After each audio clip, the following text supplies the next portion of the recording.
Hi everyone, welcome back to Leandra the TBR Zero. It has been a while since I have done a dust or bust video, so I thought that now would be a good time to do so. I usually do some type of theme when it comes to the 5 titles that I choose, and today I thought it would be really interesting to choose books that feature motherhood as a significant theme in the plot. So I have 5 books that I have personally read, and I would love to let you know if it's worth it to dust that book off, read it immediately, or if I found it personally to be a bust and it probably isn't something to prioritize over other reads. Without further ado, let's get into it.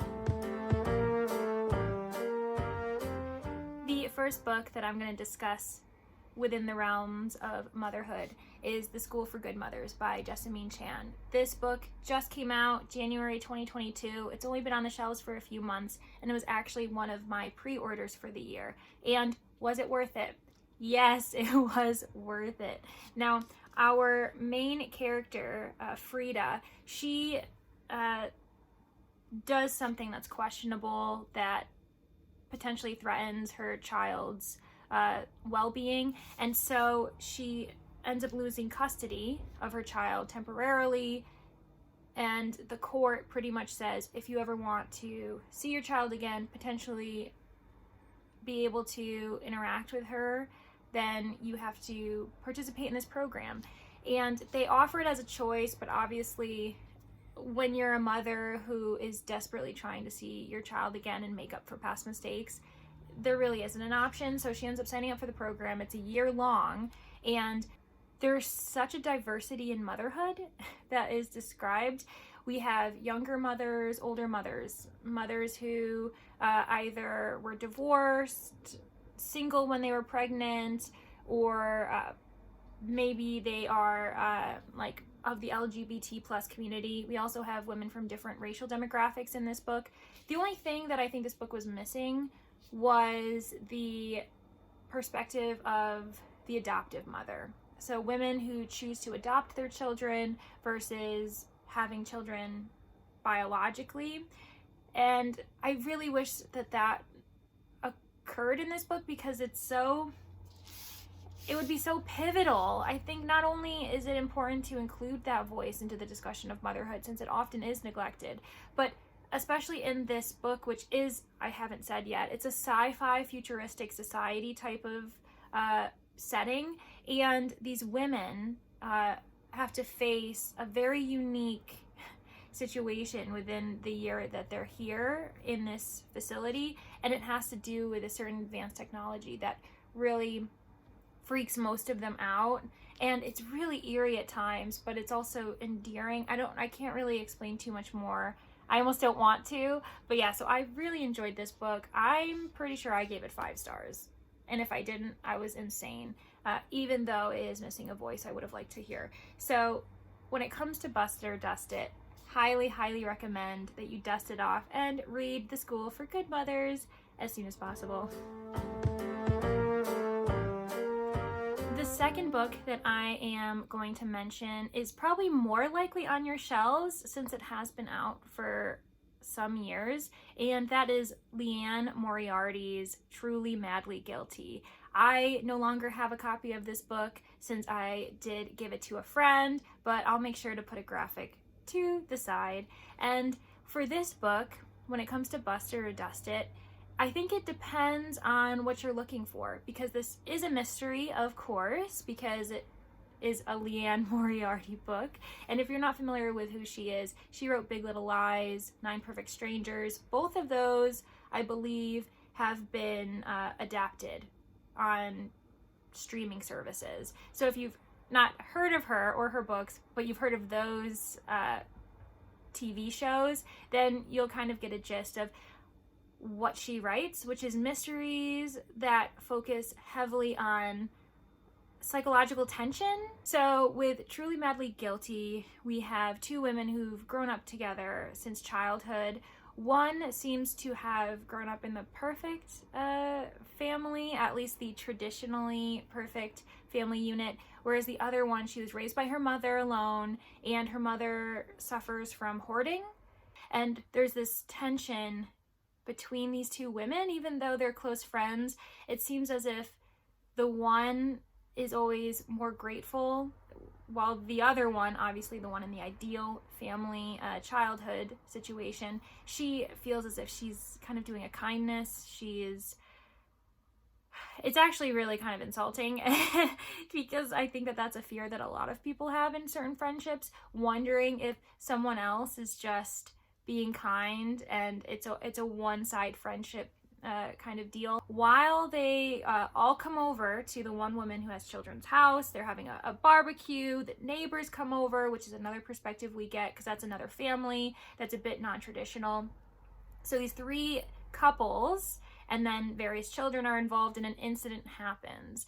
And it's a slow process for us to learn what actually occurs, but it is an accident involving one of the children, and all three parties involved, all three couples, are wondering what they could have done differently, how much of it was their fault. And it's very similar to Big Little Lies, where you begin to kind of reflect back and figure out and piece together the events that have already happened in the past and how they're dealing with it now in the present.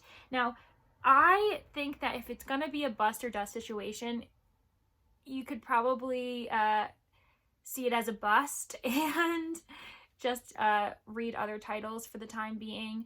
I feel so badly because the thing is, I absolutely adored Big Little Lies and 9 Perfect Strangers, and I read both of those pretty much consecutively. And then, because I couldn't get enough of Moriarty at the time, I read Truly Madly Guilty, and unfortunately ended up falling flat for me.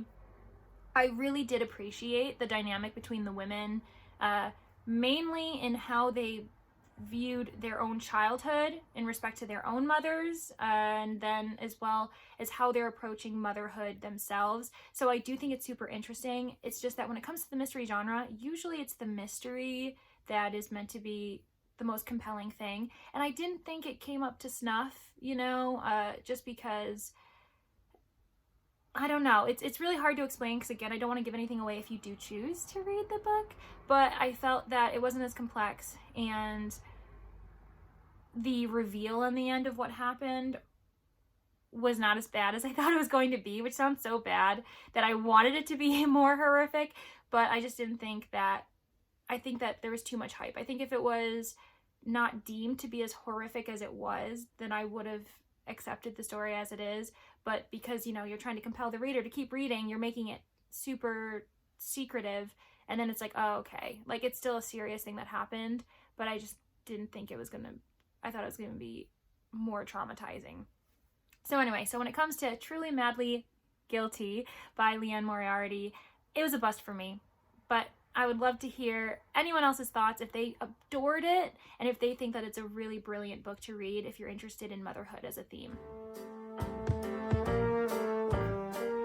The third book that is on this list for motherhood themes is Tell the Machine Goodnight by Katie Williams. I actually just finished this book last winter, so really it's been within 6 months since I've read it, and I'm still thinking about it. The structure is pretty much chapters that I think could stand as short stories, to be honest. I wouldn't be surprised if the author published a few of these as short stories in journals prior to publishing it as a book, but it is a science fiction setting, and it's quite speculative in nature, of course.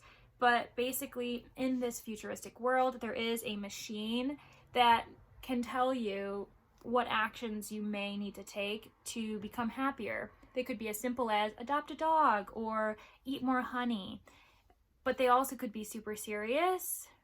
For instance, taking off a finger or doing something else to your body, something more serious like cutting off all contact with a relative. And these are just a few examples that I can remember off the top of my head that occur in this book.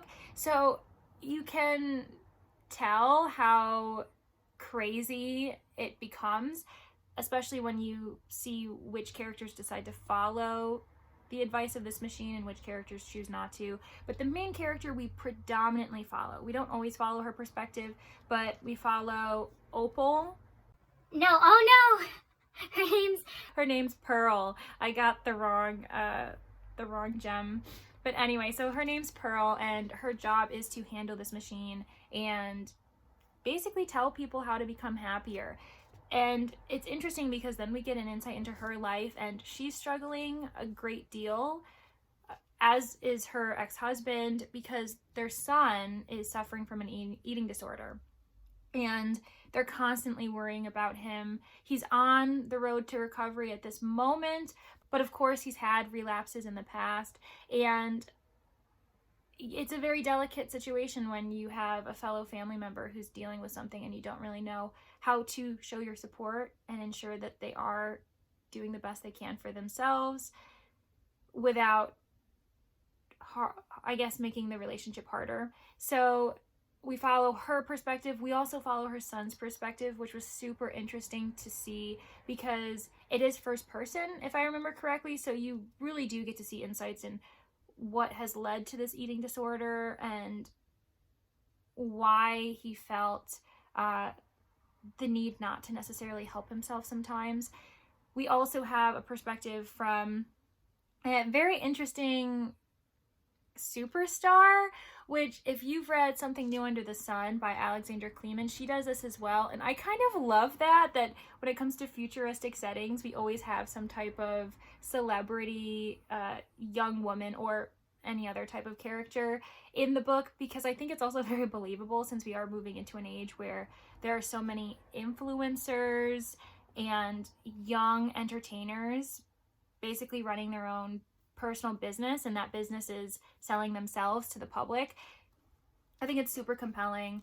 I think it's a really fascinating story when it comes to mental and emotional health, especially from the parents' perspectives who just want their children to be happy and healthy, and they don't feel equipped to do it in the society that they're living in. So tell the machine goodnight. If you do have this on your shelves, then you need to dust it off, because I'm so glad I finally read this book, and I swear it's been on my shelf for years. I probably ended up buying it in 2019, maybe 2018. So yeah.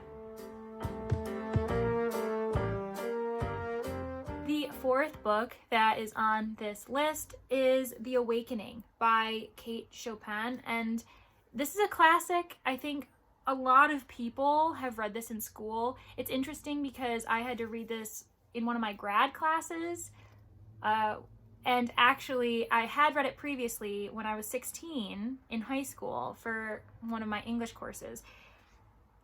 And I think that there's a fascinating gap when it comes to generational education, because I remember a few older students in my graduate program, they said that they could not imagine this book ever being in their curriculum. They feel confident that their school never would have allowed this, which in itself makes it very intriguing if you haven't read it. Again, it's a classic. It came out in 1899, I believe. So on the cusp of departing the 19th century, it met its revival in 1970-ish, which makes sense because that was a significant wave in feminism. We had Audre Lorde, Adrienne Rich, just to name a few activists when it came to women's rights and gay women's rights. So The Awakening basically opens up in Creole society, and you can tell we're talking about upper class people, and the main character, Edna Pontellier, she did not grow up within this Creole society in New Orleans, but she married into it with her husband, and the entire book predominantly discusses the roles of women in society compared to the roles of men, and it's actually a brilliant gender role case study. And two of the things that are mainly focused in here are Edna's mobility, the fact that she's quite restricted within her role as mother and wife, and also her inability to quite understand why she's unhappy with her situation. So with this book, though, it's quite short, which may be pretty enticing for some people if you want a short classic read. And it's really hard to discuss the idea of busted or dusted. I think if you want a very entertaining and easy read, then you probably should pause and not read this for the time being. I don't feel like it's a full bust because I actually am really appreciative that I've read it now at 27, and the last time I read it was at 16, and my world is completely different. I'm seeing the characters differently as well. So I really appreciate that I've read this book as thoroughly as I have. And also, if you want any type of, I guess, dipping your toes into the water of feminist theory, this is a great place to start because it does bring up amazing questions of what it means to not only be a woman, but also what it means to be a man, gender roles, and how similar our society still is from the 19th century. Because while there's a lot of differences, there are still very stringent rules when it comes to masculine and feminine behaviors. I would say that you should dust it off for those reasons, but if you are looking for other things to read that may not be as controversial, especially towards the end, Edna makes a few decisions that a lot of readers actually feel strongly about and they're angry. I didn't feel that way, but I completely understand where others are coming from. So as complicated as this book is, I think you should dust it off if you're interested in feminist theory, and you should pause and leave it on your shelves for a little bit longer if you aren't really ready to dive into the world of 19th century sexism and traditional roles. The final book that is on this list is Night Bitch by Rachel Yoder, and this is another pretty new title. It came out probably at the end of summer, beginning of fall 2021, and this was another pre-order that I had. I distinctly remember pre-ordering it because I've already mentioned her in this video, but Alexandra Kleeman, the author, recommended this book and was very excited for when it came out. So of course this, and among other books that she recommended, I ended up pre-ordering, and it is such a wild ride. So we have the mother, which I believe never ends up receiving a name. She is a stay-at-home mom, and she has a son of 3 or 4 years old. We basically follow the monotony of their daily lives, and while it's monotonous, that has no suggestion or comparison to how difficult it is and how tiring and exhausting it is, especially since we learn that the mother had a career herself. She had to give it up to basically raise their child, since her husband happened to be earning more money, so they thought that that was the smarter route to go. But while she's taking care of her son day in and day out, she begins to feel herself becoming a dog. She is noticing hair where it shouldn't be. She's starting to have tendencies that are a bit more instinctual and a bit more canine. And her son seems to be reacting to them both in positive ways and probably with negative habits of his own. So it is just insane to read how her thought processes change and how crazy this book is. So I guess you'd say this is speculative, and there are notes of maybe it being a bit of a thriller because you're like, this is crazy. But I just adored the ending. Oh, there's also like pyramid scheme, what are they called? You know, those pyramid scheme, like, what's it called? Mary Kay. I really enjoyed this book. The language is gorgeous. It's honestly was such a compelling read, and I would 100% reread it if I ever have time to do that again. So when it comes to Night Bitch, bust or dust, 100% dust it off. If somehow you bought this in the last 10 months and you didn't decide to read it immediately, please read it soon. Highly recommend. And those are the 5 books that I ended up deciding to talk about when it comes to themes of motherhood. I hope that you've been inspired to pick some of them up, or at least question if you should include them in your next monthly TBR, or the next time you feel in the mood to read about the trials and benefits when it comes to being a mother. I would love to hear if any of you have read these 5 books, what you thought, if you agree or disagree that this is well worth it or not worth it at all when it comes to any of the titles. And if you made it to the end of the video and you realized you enjoyed it, then maybe give the video a like, consider subscribing and ringing the little bell so you know any other time I make a video, whether it be one of these Dusted or Busted videos, a vlog, or simply reflecting on the books I read in a month. I really appreciate you spending some time with me today, and I hope you have a great one. Bye, guys!